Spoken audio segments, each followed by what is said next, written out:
I have a guest, so it is what it is. She wants to sit on me, so that's what's going to happen. What's going on, Ottawa and Gatineau? Today we're going to be talking about Adelina Barn, a wedding venue located in Quebec, about 20 minutes from the Ottawa Gatineau border. So Adelina Barn is an intimate wedding venue and floral studio nestled on a private property overlooking 53 acres of forest. Here you can design the event of your dreams. The location features a 2-story open concept barn, covered patio, and beautifully landscaped grounds.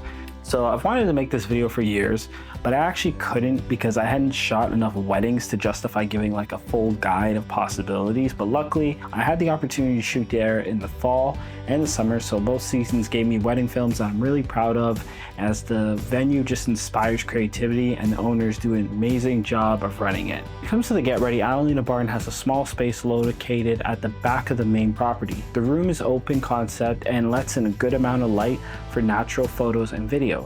Even on an overcast day, I was able to get some pretty nice shots by the window, shaping light. During the summer, this room is really well lit and looks beautiful and neutral. Outside, your get ready space backs onto a large open green space that makes the perfect backdrop for pictures with the bridesmaids or a potential first look with a close family member.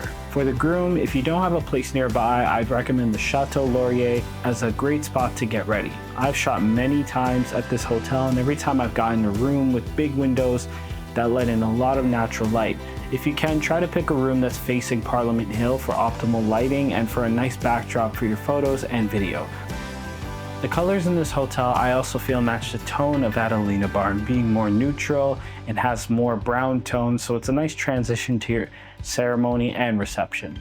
Another hotel not too far with great windows is the Westin, which is just across the street from the Chateau Laurier, and they have big windows and great rooms as well. Again, I would say get a hotel room that faces Chateau Laurier or Parliament Hill. When it comes to shooting, because there's not many buildings on that side, you get great lighting coming into your room. All right, so let's talk about first look and portraits. When it comes to first looks, there's a few spots you could do, but my favorite would have to be between the trees coming into the venue. During the summer, the lighting can be pretty harsh, so if you can find a spot where there's a lot of trees, this will give you some shade and give you more flattering lighting condition. This wedding, we ended up doing it right on the trail, but as we kept doing portraits, I started seeing other potential spots I could work out as a first look spot in addition to portraits. This spot right here I think is pretty cool for an intimate first look, followed by some vows being read to each other.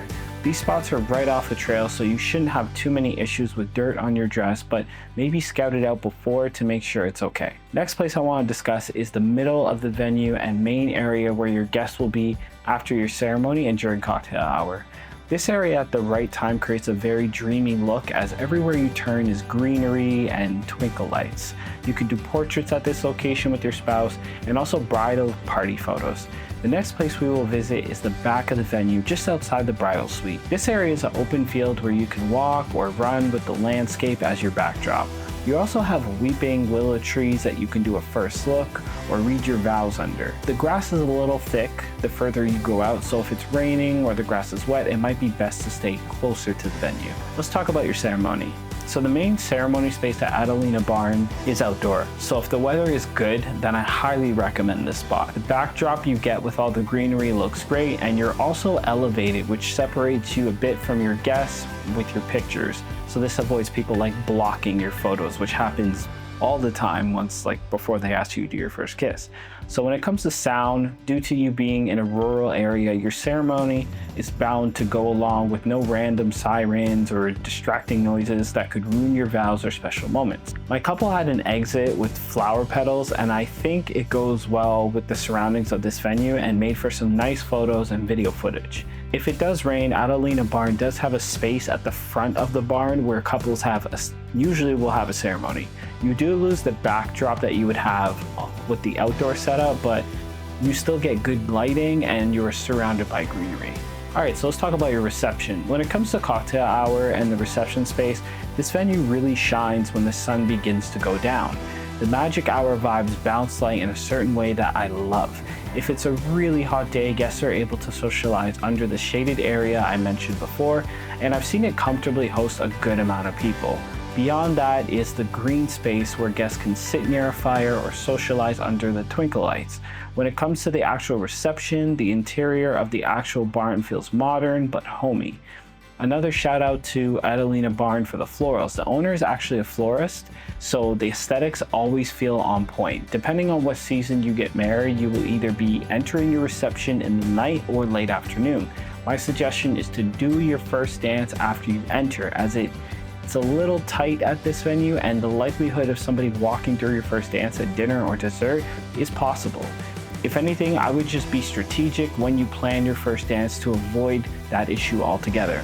When it comes to speeches, I feel the best place to do it would be the entrance to your venue, as your backdrop will be the beautiful outside. With the other side of the venue, your backdrop is essentially a wall and won't create the same depth you get with the front of the venue. Both times I shot at this venue, they will usually let dinner finish, then move everybody outside for a bit, where guests have access to the main grounds and a cozy campfire. When things are all set up, the dance floor is essentially where you would have had your first dance. The cool part about the dance floor is that it also transitions to outside during the summer. During the fall, I'm not entirely sure what the venue does, but I would assume the main doors would be closed or possibly open if the weather is nice enough. Hopefully this gives you some insight on this wedding venue. As usual, I do these videos for my brides to help with their search, and if there's a specific venue you'd like me to review next, please reach out. Take care and happy wedding planning.